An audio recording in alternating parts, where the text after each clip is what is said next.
9장. 골드문트는 여러 번 말을 타고 와 보았기에 이 지역을 잘 알고 있었다. 얼어붙은 갈대밭 건너편에는 기사 소유의 창고가 있다는 것을 알고 있었으며 거기서 더 가면 그와 안면에 있는 농부의 집이 있었다. 이런 장소 중 어느 한 곳에서 휴식을 취하고 밤을 보낼 수도 있을 것이다. 그 다음 일은 내일 생각하면 그만이었다. 서서히 다시 자유롭다는 느낌과 이방인의 감정이 되살아났다. 한동안 그는 그런 감정을 잊고 지냈던 것이다. 이렇게 춥고 황량한 겨울날에는 이방인 신세가 결코 달갑지 않았다. 이방인 신세란 고달프고 배고프고 궁색하기 짝이 없었다. 그렇지만 낯선 땅이 광대하게 펼쳐져 있고 가혹한 시련을 단호히 견뎌야 한다는 생각이 들자 잠시 안온한 생활에 젖어 혼란스러웠던 마음이 오히려 차분히 가라앉고 위안을 받을 지경이었다. 그는 지칠 때까지 달렸다. 말을 타고 왔으면 진작에 지나갔을 거리인데 하는 생각이 스쳤다. 아, 넓은 세상이여. 눈발도 거의 그쳤고 저 멀리 숲의 능선과 구름이 회색으로 서로 뒤엉켜 있었다. 정적은 마치 세상 끝까지라도 이어질 듯 끝없이 계속되었다. 지금쯤 리디아는 불안에 떨고 있을 가련한 그녀는 어떻게 되었을까? 그녀에 대한 근심으로 마음이 쓰라렸다. 텅 빈 갈대밭 한가운데 홀로 서 있는 키 작은 물풀의 나무 아래에 앉아 쉬면서 그는 그녀를 생각하며 달콤한 기분에 젖어들었다. 그러다가 추위가 엄습해 오자 자리에서 일어나 서서히 젠걸음을 옮겼다. 흐린 날씨에 변변치 않던 볕이 벌써 줄어드는 것 같았다. 텅 빈 들판을 느릿느릿 걸어가는 동안 이런저런 상념도 달아났다. 지금은 생각이나 감정에 빠져 있을 때가 아니었다. 아무리 달콤하고 아름다운 생각이나 감정이라 하더라도 몸을 따뜻하게 유지하고 제때 잠자리를 찾는 것이 급선무였다. 담비나 여우처럼 이렇게 춥고 황량한 세상을 헤쳐가야 했고 될 수 있으면 이 광활한 들판에서 몸이 상하지 않도록 해야 했다. 다른 모든 것은 중요하지 않았다. 멀리서 말 발꾹 소리가 들리는 것 같아서 그는 놀라 두리번거렸다. 누군가 자기를 쫓아오는 일이 있을 수 있단 말인가? 그는 주머니 속에 들어있던 사냥용 당금을 움켜쥐고 나무로 된 칼집을 풀었다. 이제 말 탄 사람이 시야에 들어왔다. 멀리서도 그 기사의 마구간에 있던 말이라는 것을 알 수 있었다. 말은 집요하게 그를 향해 달려오고 있었다. 도망쳐봤자 소용없는 일이었다. 그는 걸음을 멈추고 기다렸다. 두렵지는 않았지만 몹시 긴장되고 호기심이 발동해서 심장이 점점 빨리 뛰기 시작했다. 한순간 어떤 생각이 그의 뇌를 스쳐갔다. 말 탄 사람을 쓰러뜨릴 수만 있다면 내 형편이 좋아지지 않을까? 그렇게 되면 말도 생기고 세상이 내 것이 되는 것이다. 하지만 말 탄 사람이 누구인지 알아보고는 웃음을 터뜨리지 않을 수 없었다. 그는 말을 돌보는 나이 어린 하인 한스였다. 그의 물기 어린 눈은 푸르게 빛났으며 아직 소년티를 못 벗고 난처해하는 얼굴은 선량한 인상을 주었다. 이 귀엽고 착한 녀석을 죽일 생각을 하다니. 심장이 돌처럼 무딘 사람도 그런 짓은 못할 터였다. 골드문트는 한스에게 다정하게 인사했고 한니발이라는 이름을 가진 말한테도 인사를 했다. 말은 금방 골드문트를 알아보았고 그는 말의 따뜻하고 축촉한 목덜미를 쓰다듬었다. 한스, 어디 가는 거야? 그가 물었다. 당신을 찾아온 거죠? 소년은 이를 반짝이며 웃었다. 그새 굉장한 거리를 달려왔군요. 지체할 여유가 없어요. 그냥 인사만 전할게요. 전 이걸 주러 온 거예요. 대체 누가 인사를 전하든? 리디아 아가씨죠. 당신 때문에 우리는 아주 심란한 하루를 보내야 했어요. 그래도 잠시나마 이렇게 함께 있는 시간을 가져서 기뻐요. 내가 이렇게 와서 심부름하고 있다는 것을 주인 나리께서 아시면 안 돼요. 까딱하면 내 목이 따라날 테니까요. 자, 받으세요. 그는 골드문트에게 작은 꾸러미를 건네주었다. 골드문트는 그것을 받아들었다. 한스, 자네 호주머니에 빵 조각 같은 거라도 있나? 있으면 좀 주게. 빵이라고요? 빵 껍질 정도는 있을 거예요. 그는 주머니 속을 뒤지더니 검은 빵 한 조각을 꺼냈다. 그러고서 그는 다시 말을 달려 떠나려고 했다. 아가씨는 대체 뭘 하고 있지? 골드문트가 물었다. 자네한테 아무런 부탁도 하지 않았나? 편지 같은 거라도 받지 않았어? 아무것도 받지 않았어요. 저도 아가씨를 잠깐 보았을 뿐이에요. 당신도 알다시피 집안 공기가 험악하잖아요. 주인 나으리는 마치 사울 왕처럼 사납게 돌아다니고 계세요. 그러니까 나는 이 물건만 전해주고 빨리 돌아가야만 해요. 그래도 잠깐만. 한스, 자네 사냥용 칼을 넘겨줄 수 없겠나? 나한테는 작은 것밖에 없거든. 늑대라도 다가오면 그래도 손에 뭔가 든든한 것을 잡고 있어야 하지 않을까 해서. 하지만 한스는 절대 그럴 수 없다고 했다. 골드문트한테 무슨 일이 생기면 자기도 마음이 괴롭겠지만 그래도 공격용 칼만은 절대로 내줄 수 없다는 것이었다. 돈이나 그 어떤 물건과도 바꿀 수 없다고. 설령 성녀 주너비에브가 몸소 그에게 부탁하더라도 안 된다고 막무가내였다. 그리고 그는 지금 빨리 돌아가야 한다며 잘 지내라는 말과 함께 자기도 마음이 아프다고 했다. 두 사람은 악수했고 소녀는 떠나갔다. 야릇하게 슬픈 감정으로 골드문트는 그의 뒷모습을 지켜보았다. 그러고서 그는 짐을 풀어보았다. 소 가죽으로 만든 근사한 허리띠로 짐꾸러미가 동여매어져 있는 것을 보니 흐뭇했다. 그 속에는 질긴 회색 양털로 짠 셔츠가 들어있었다. 수를 놓은 그 셔츠는 손으로 직접 지은 것이 분명했다. 리디아가 그를 생각하며 손수 만들었을 것이다. 그 옷 속에는 다시 잘 포장된 단단한 물건이 들어있었다. 소시지 덩어리였다.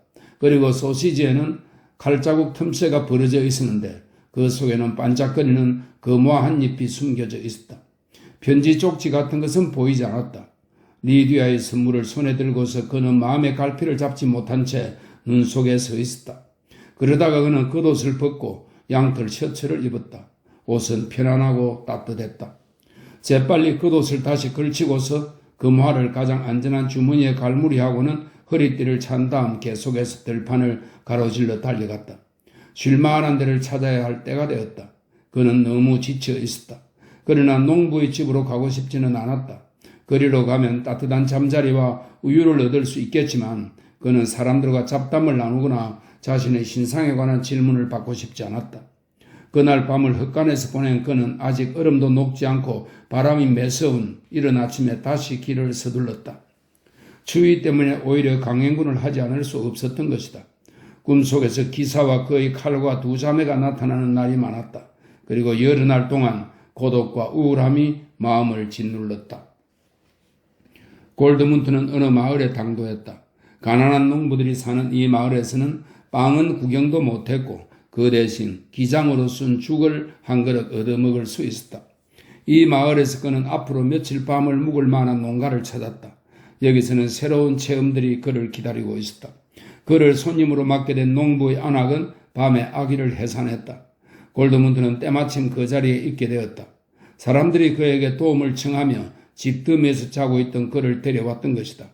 하지만 산파가 출산을 돕는 동안 등불을 들어주는 것 말고는 할 일이 아무것도 없었다.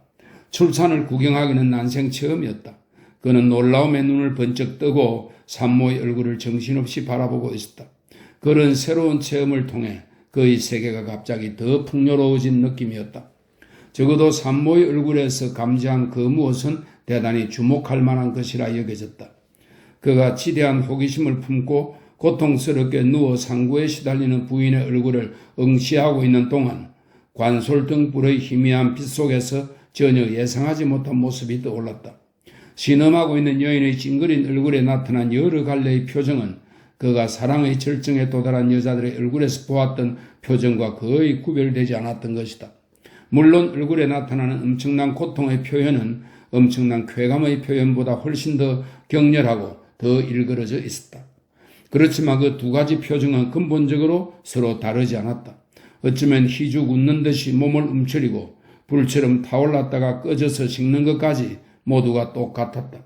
그 까닭이 무엇인지는 알 수 없었지만 어쨌든 신기했다. 고통과 쾌락이 마치 자매처럼 서로 비슷할 수 있다는 깨달음이 놀라웠던 것이다. 그는 이 마을에서 또 다른 것도 체험했다.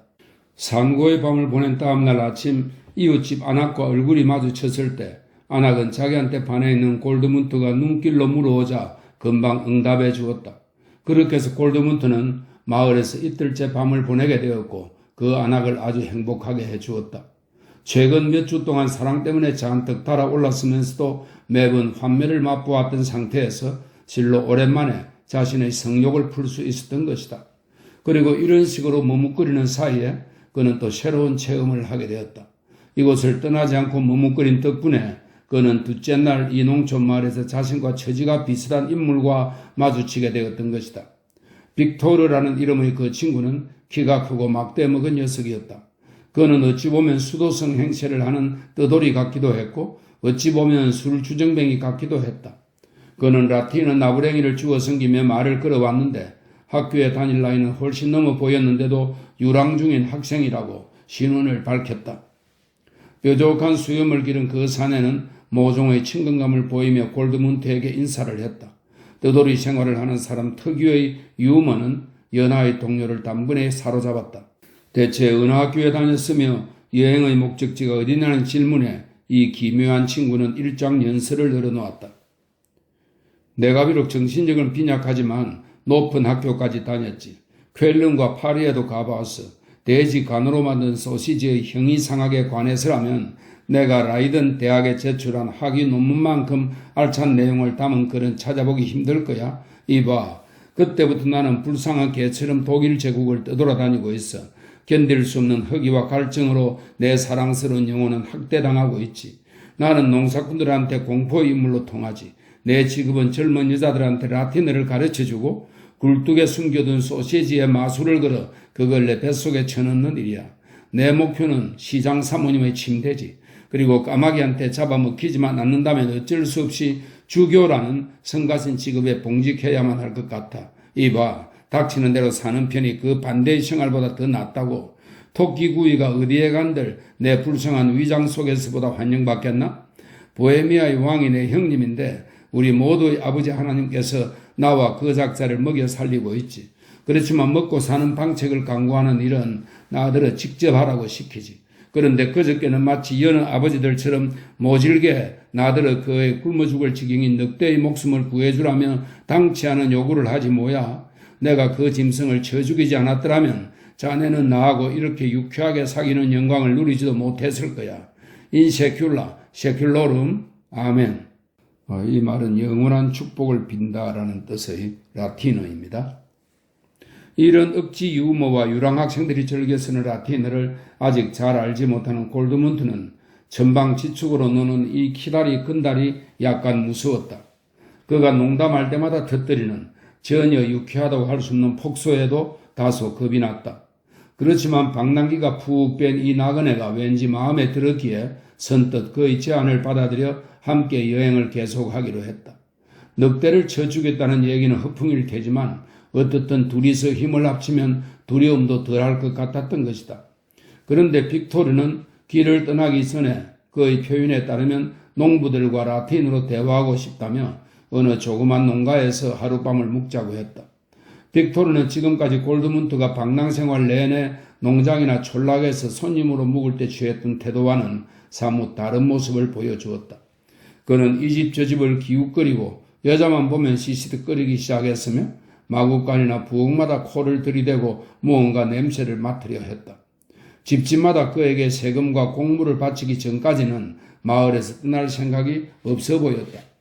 그는 농부들에게 남쪽 나라에서 있었던 전쟁 이야기를 해주었고 부엌에서는 파비아 전투에 관한 노래를 들려주었으며 할머니들한테는 관절염이나 풍치에 잘 듣는 처방을 추천해 주기도 했다.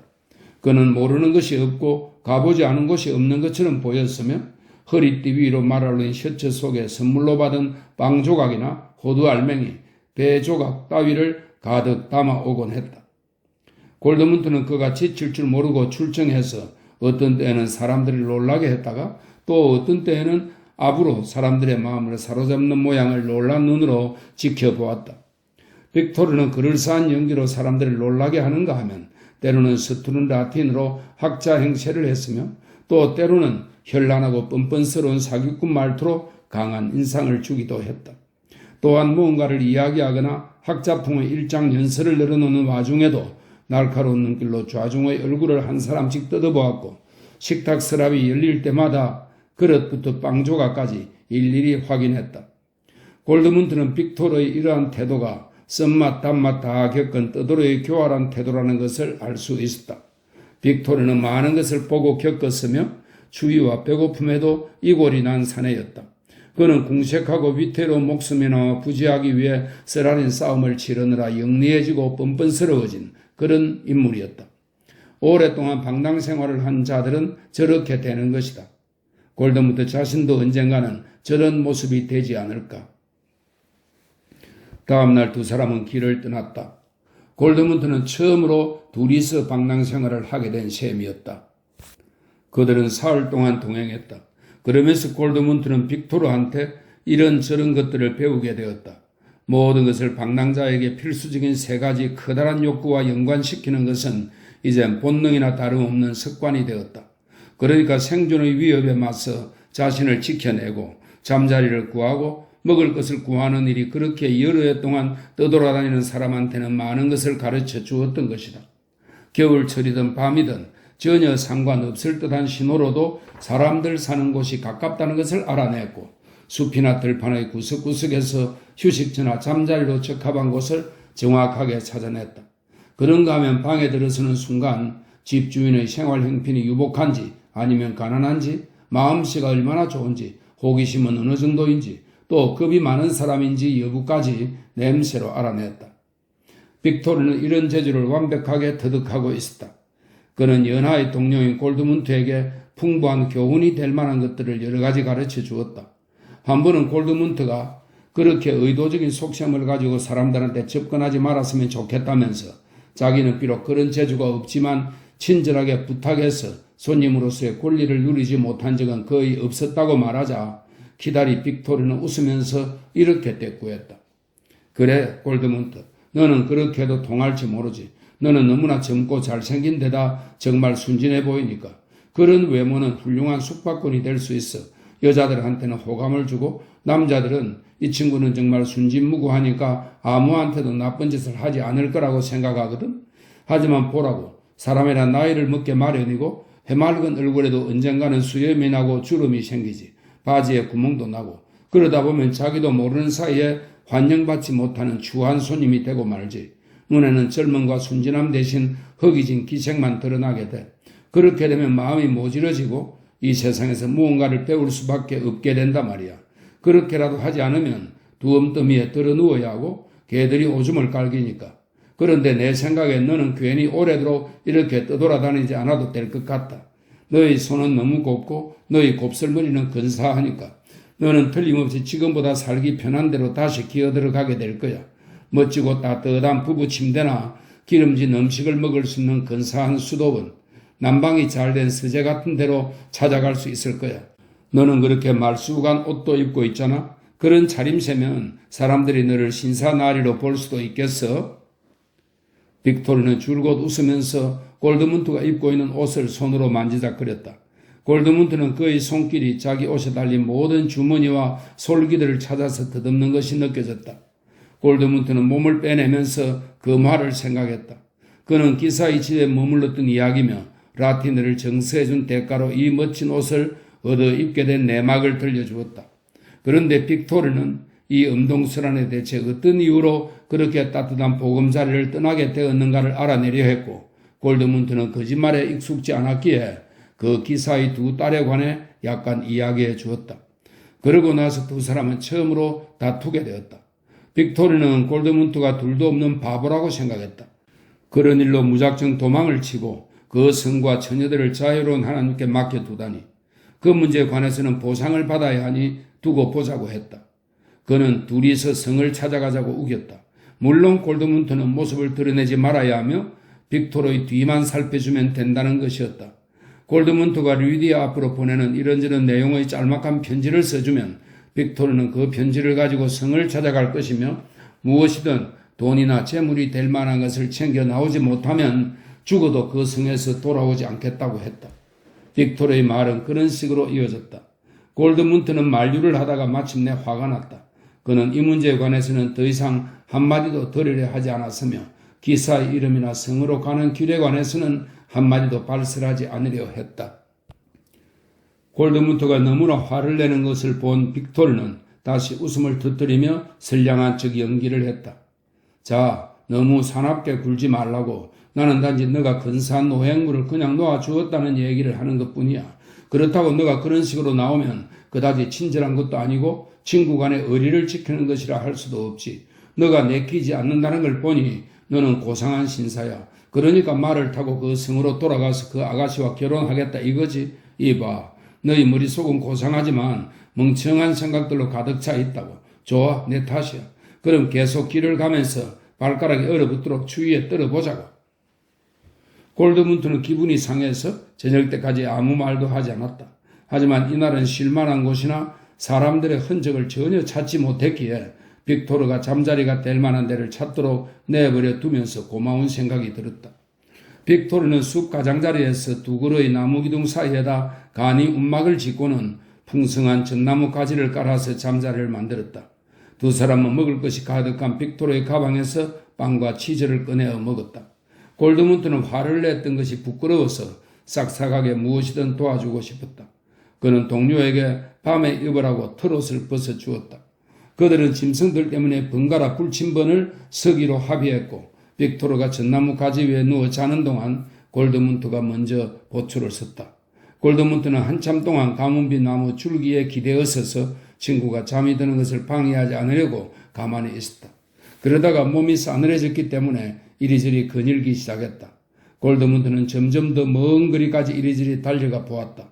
전나무 꼭대기가 창백한 하늘을 향해 뾰족하게 솟아있는 것이 보였고 겨울밤의 깊은 정적이 장엄하면서도 다소 불안하게 느껴졌으며 아무 대답도 없는 차가운 정적 속에서 따뜻하게 살아있는 자신의 심장이 뛰는 소리가 들렸다. 그리고 조용히 돌아오는 길에 잠자고 있는 동료의 숨소리에 귀를 기울였다. 자기가 집도 없는 떠돌이라는 사실이 그 어느 때보다 더 강하게 실감됐다. 그 자신과 그를 둘러싸고 있는 커다란 불안 사이에 그는 집의 담장도 성의 성벽도 수도원의 담장도 쌓아놓지 않은 채 이해할 수 없는 적대적인 세상을 무작정 혼자서 돌아다니고 있는 것이다. 싸늘하게 비웃는 별들 사이로 무언가를 노리는 짐승들 사이로 꿋꿋이 인내하는 나무들 사이로 혼자 떠돌아다니고 있는 것이다. 골드문트는 다짐했다. 평생도록 떠돌이 생활을 계속하더라도 결코 빅토르처럼 되지는 않을 것이다. 두려움에 대해 이런 식으로 맞서는 법은 결코 터득할 수 없을 것이다. 도둑처럼 교활하게 살금살금 접근한다거나 떠들썩하게 주대넘은 바보짓을 한다거나 허풍선이처럼 수다스러운 억지 유머를 구사하는 것도 그에겐 불가능할 것이다. 어쩌면 이 영리하고 뻔뻔스러운 사내의 말이 옳을지도 모른다. 아마도 골드문트는 결코 그와 같은 부류의 사람, 온전한 방랑자가 되지는 못할 것이며 언젠가는 어느 담장 안으로 다시 기어들어 갈 것이다. 하지만 그렇게 해도 그에겐 여전히 마음의 고향도 목표도 없을 것이다. 진정으로 보호받고 안전하다는 느낌은 결코 갖지 못할 것이다. 세상은 언제나 수수께끼처럼 아름답게 또 수수께끼처럼 섬뜩하게 그를 애워싸고 있을 것이다. 언제까지고 이 같은 정적에 귀를 기울여야만 할 것이며 그 정적의 한가운데에서 그의 심장은 이토록 불안하게 그리고 덧없이 고동칠 것이다. 별도 거의 보이지 않았다. 바람은 잠잠했지만 하늘 높이 구름이 움직이고 있는 것 같았다. 한참이 지나서 빅토르가 눈을 떴다. 골드문트는 그를 깨우고 싶지 않았지만 그가 먼저 불렀다. 이리 와. 이제 너도 자야지. 그렇지 않으면 아침에 맥을 못 줄 거야. 골드문트는 그의 말대로 잠자리에 누워 눈을 감았다. 어지간히 피곤했지만 잠은 오지 않았다. 이런저런 생각에 잠을 이룰 수 없었다. 생각 말고도 어떤 감정 때문에 잠이 오지 않았다. 그 스스로도 인정하고 싶지 않았지만 그것은 그의 동료에 대한 불안과 불신의 감정이었다. 큰 소리로 우스저치는 막대 먹은 인간, 황당하고 뻔뻔스러운 비릉뱅이 인간한테 리디아에 대해 이야기하다니. 이젠 그 자신도 납득이 되지 않았다. 골드문트는 그와 자기 자신에게 화가 났다. 그리고 다시 그와 헤어질 최선의 방책과 기회가 무엇일지 근심스레 곰곰이 생각해 보았다. 그런데 골드문트는 선잠에 빠져 있다가 소스라치게 놀랐다. 빅토르의 손이 자기 옷에 와 닿는 것이 느껴졌기 때문이다. 그는 조심스럽게 골드문트의 옷을 더듬고 있었다. 골드문트는 한쪽 주머니에는 칼을, 다른 쪽 주머니에는 금화를 넣어두고 있었다. 빅토르는 그것을 찾아내기만 하면 틀림없이 훔칠 것이다. 골드문트는 자는 척하며 잠에 취한 듯이 몸을 이리저리 뒤척이면서 빅토르의 팔을 건드렸다. 그러자 빅토르는 물러났다. 골드문트는 그에게 단단히 화가 나서 아침이 되면 그와 헤어지기로 결심했다. 그런데 1시간가량 뒤에 빅토르가 다시 자기 쪽으로 몸을 구부리고 수색을 시작하자 골드문트는 격분한 나머지 냉정해졌다. 골드문트는 꼼짝도 않은 채 눈을 뜨고 경멸스럽게 말했다. 그저 훔쳐갈 것도 없으니까. 그 소리에 깜짝 놀란 도둑은 두 손으로 골드문트의 목덜미를 움켜쥐고 눌렀다. 골드문트가 저항하며 버둥거리자 빅토리는 더 완강하게 압박을 가하면서 그의 가슴을 무릎으로 짓눌렀다. 골드문트는 숨이 막혀 온몸을 격렬하게 버둥거렸으나 빠져나올 수 없었다. 불현듯 죽음의 공포가 그를 스치자 머리가 영리하게 돌아가면서 빠져나갈 방법이 떠올랐다. 상대방이 계속 목을 조르는 동안 그는 주머니에 손을 넣어 사냥용 당금을 꺼내 무릎으로 자기를 누르고 있는 상대방을 잽싸게 여러 번 찔렀다. 잠시 후 빅토르의 손이 풀렸고 골드문트는 숨통이 트였다. 거친 숨을 길게 몰아쉬면서 골드문트는 목숨을 건진 기분을 만끽 했다. 골드문트가 몸을 일으키려 하자 그의 위로 키다리 친구가 끔찍스러운 신음을 내면서 맥없이 스르르 고꾸라졌으며 그의 피가 골드문트의 얼굴에 떨어졌다. 골드문트는 그제야 일어날 수 있었다. 밤의 어스름 속에 키다리가 쓰러져 있는 모습이 보였다. 그의 몸을 잡자 피가 만져졌다. 골드문트는 그의 머리를 들어올려 보았다. 그의 머리는 자루처럼 무겁게 다시 털썩 떨어졌다. 가슴과 목덜미에서는 여전히 피가 흘러나오고 있었으며 입에서는 고르지 못한 신음이 벌써 약해지면서 생명이 떠나가고 있었다. 이제 나는 사람을 죽였다. 죽어가는 사람으로 몸을 구부린 채 얼굴의 핏기가 점점 사라지는 것을 지켜보면서 골드문트는 이 생각을 반복했다. 성모 마리아여, 제가 살인을 저질렀나이다. 자신의 말소리가 귀에 울려왔다. 그 자리에 머무르는 것이 갑자기 견딜 수 없이 싫어졌다. 그는 칼을 집어들어 털옷에 문질러 닦았다. 빅토르가 입고 있던 그 옷은 리디아가 사랑하는 사람을 위해 손수 뜬 것이었다. 골드문트는 나무로 된 칼집 속에 칼을 꽂아 다시 주머니 속에 넣고는 있는 힘을 다해 그 자리에서 달아났다. 쾌활한 방랑객의 죽음은 골드문트의 영혼에 무거운 짐이 되었다. 날이 밝아오자 그는 자기 몸에 묻은 핏자국을 눈으로 모조리 씻어냈다. 그리고 하루낮 하룻밤 동안 정처 없이 불안하게 헤매고 다녔다.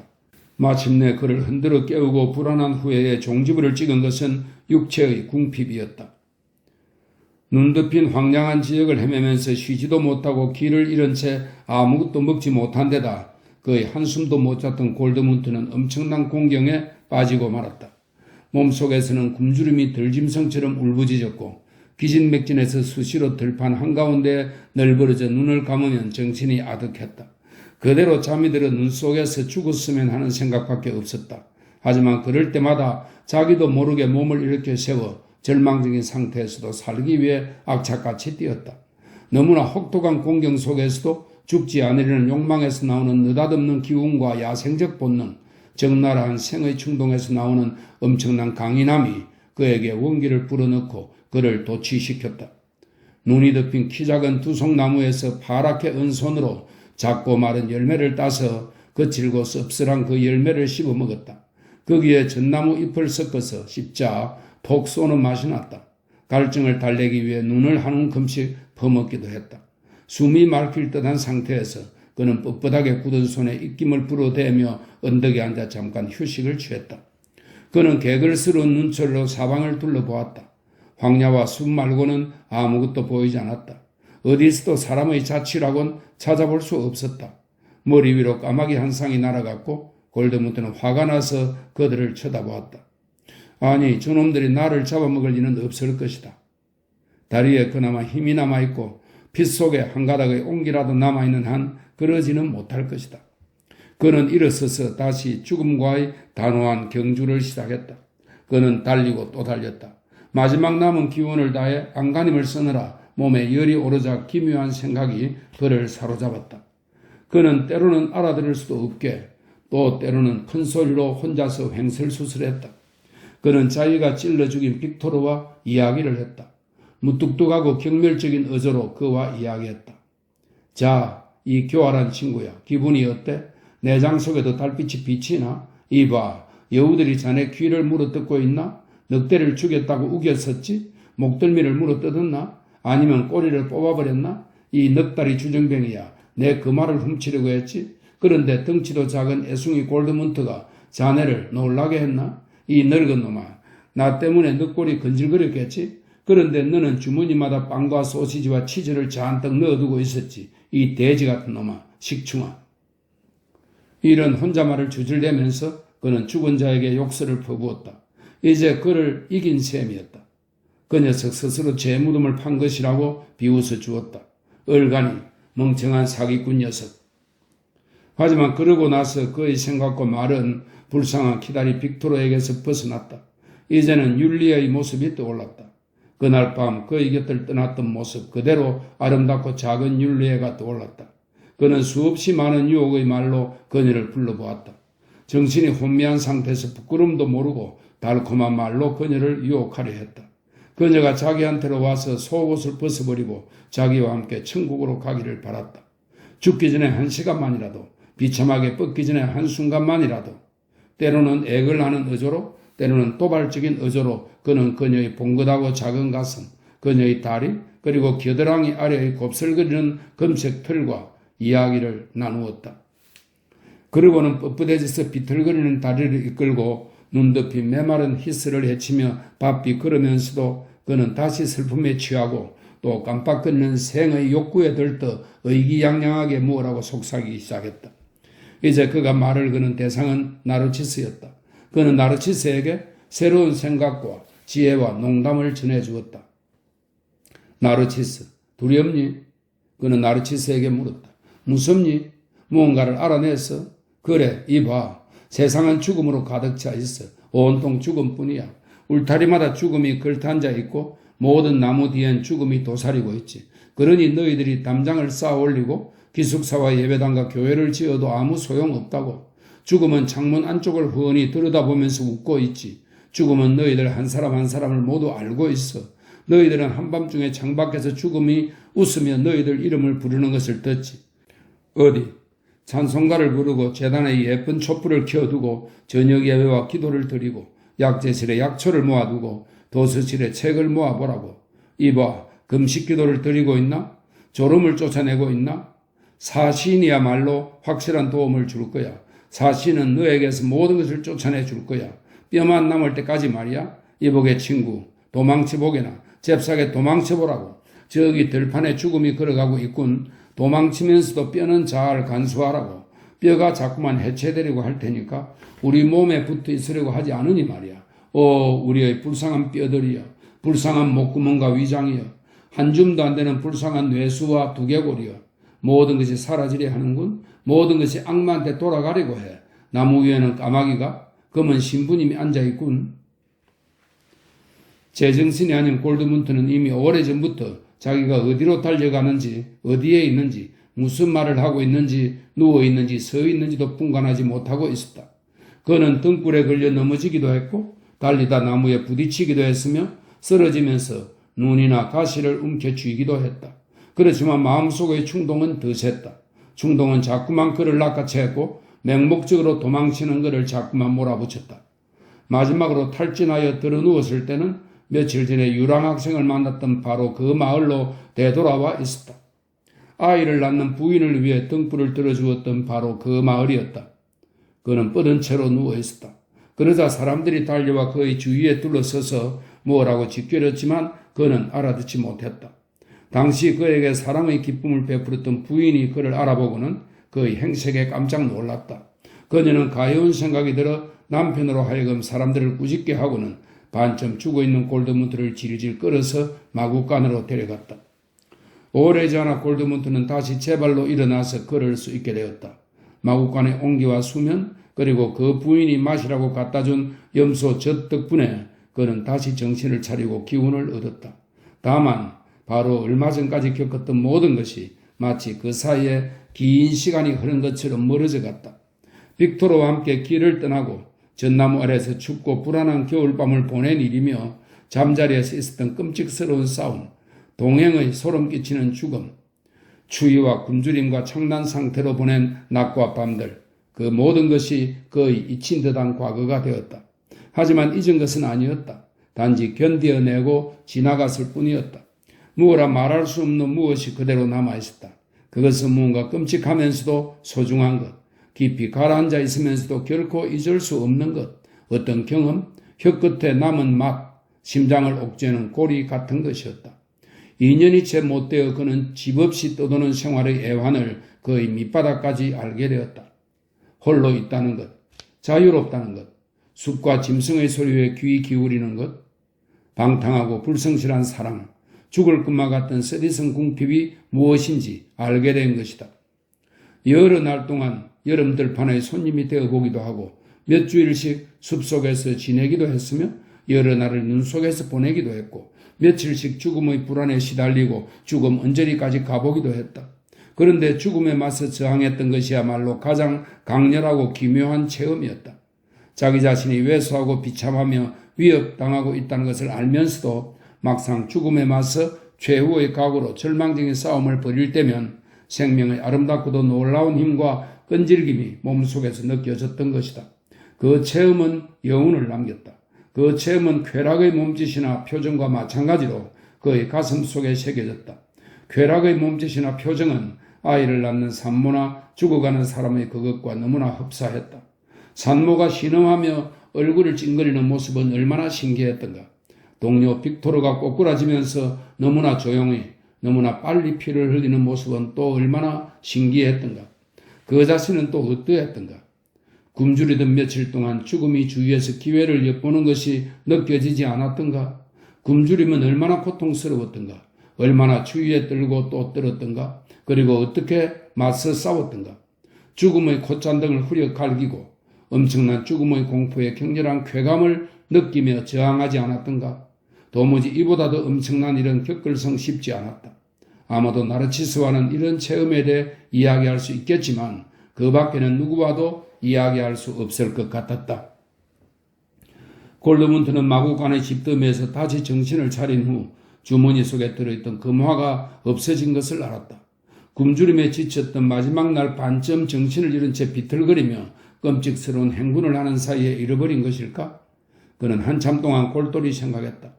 그 금화는 아끼던 것이기에 잃고 싶지 않았다.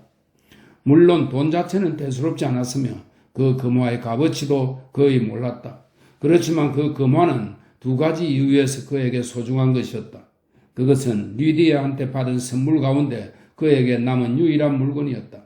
털 셔츠는 빅토르와 함께 숲속에 버려진 채 그의 피로 흥건히 젖어 있었던 것이다. 그리고 무엇보다 그 문제의 금화 때문에 그는 절도를 용납하지 않으려 했고 그 금화 때문에 빅토르에게 저항했으며 그 금화 때문에 어쩔 수 없이 빅토르를 죽여야만 했다. 그런데 그 금화를 잃어버렸다면 그 무시무시한 밤에 겪었던 모든 체험이 무의미해지고 그 가치가 훼손되고 마는 것이다. 한참 생각한 끝에 그는 농부의 아내를 몰래 불렀다. 그는 그녀에게 속삭이듯이 말했다. 크리스티네, 내 주머니에 금화 한 잎이 있었는데 지금 보니 없어졌네요? 그럼 알아차렸군요.